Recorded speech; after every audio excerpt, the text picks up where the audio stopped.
Hey, what's up, everybody? FightHype.com. Your man Sean Zattel holding it down with the man who works for FightHype and so many other great outlets. Our man Alan Dawson covering MMA and boxing. And what did happen behind us, obviously the stage is torn down now, but we're fresh off the Canelo Charlo Day 2 presser here in LA, and want to give you some opening thoughts. And I'll go ahead and let Alan start off since I did so long with the intro. Go ahead. Well, I think one of the things that really jumped out was just how respectful both guys were to one another, and it kind of reminded me of the Crawford and Spence build-up where the fight sells itself.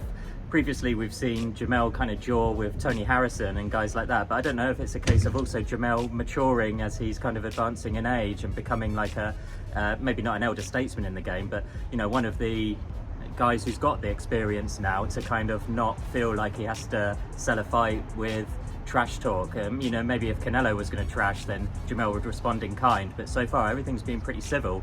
And the other thing that really stood out was just the whole visual of 4 belts on one side of the stage, or I think it was even 4 of the alphabet belts, and then the Ring magazine on one side, and then all of the belts on the other side. And it just seemed like such a flex that we've got, you know, 2 undisputed champions in different divisions competing on September 30th in Las Vegas. Definitely intrigued. I think everyone's intrigued. There might be some critics who are saying Charlo should have been facing Tszyu and Canelo facing Benavidez, you know, the top contenders in each fighter's respective division. But I think even the harshest critics are going to be interested in watching this fight. And I think we definitely have a real fight on our hands. I like what I'm seeing from Jermell Charlo. Very focused and locked in. I do want to see that other side of him come out at some point because that's who he's always been. But in The Godfather Part 2, the Turk calls Sonny and he tells him, "Don't lose that famous temper of yours, Sonny." And Sonny goes, "No, I'll wait." And so I think that's a little bit of what Charlo's doing. Save it for the right moment. Save it for fight night. Maybe we see that guy come out at the weigh-in too. But I like it. And, you know, a lot of this fight, my initial impressions of this fight is it's going to come down to what Canelo Alvarez we get. If we get the Canelo Alvarez we've had in his last 3 fights, even though he won 2 out of 3 of them, he's going to have his hands full. And this could very well be Jermell Charlo's night. Yeah, I have felt like Canelo isn't the same fighter as he was in previous years, you know, when he was basically breaking the faces of guys like Billy Joe Saunders. I was really hoping he was going to kind of re-establish himself and build that momentum and hype that he had previously. I was thinking he really needed to finish Golovkin, and he didn't. And you know, decision John Ryder as well. I actually think Jermell would get on pretty favourably against John Ryder. I feel like we were all kind of blindsided with Jermell in this fight when they announced it. You know, the kind of inclination was then it was probably going to be Jamal.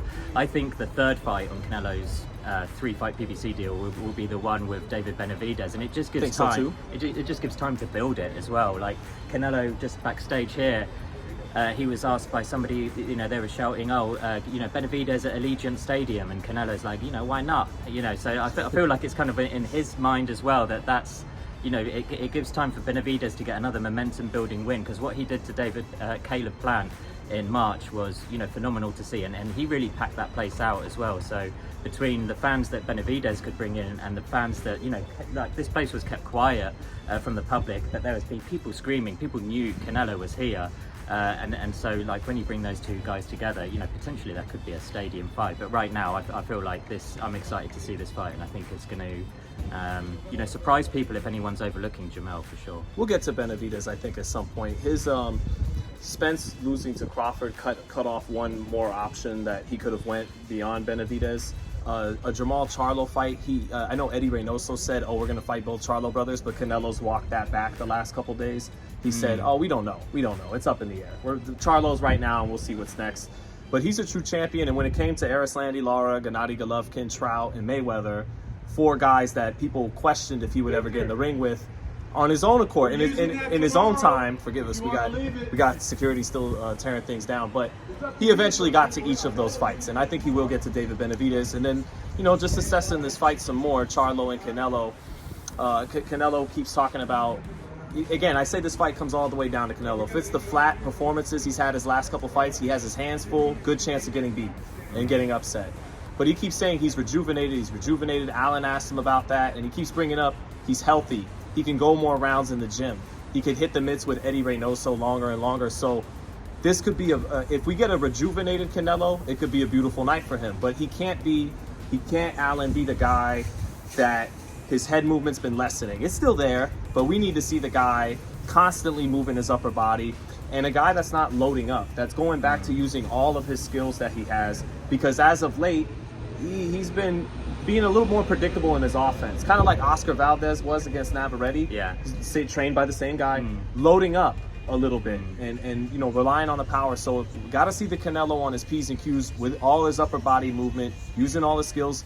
If he comes in flat and he gets tired by the 7th and 8th round like he has his last couple fights, he's in danger of really being upset by Charlo, who I think is really motivated, in a good headspace. He's focused despite a lot of, I mean, outside of the ring distractions. He's blocked them out pretty well with his brother, with the brothers' families getting into it, but he seems locked in for this fight and is saving that moment to unleash the lion, I think, for fight week or fight night at least. But yeah, that's how I see it. Canelo's got to be ready to be on his P's and Q's in this fight.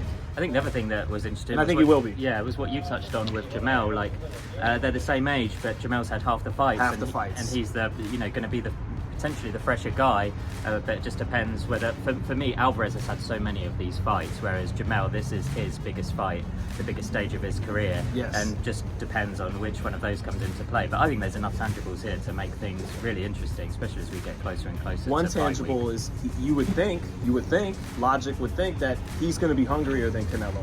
You mentioned he's fresher, probably half the amount of fights. Injured his hand, but Canelo's had multiple injuries, not just one. His knees, his hands. And you got to think he's hungrier.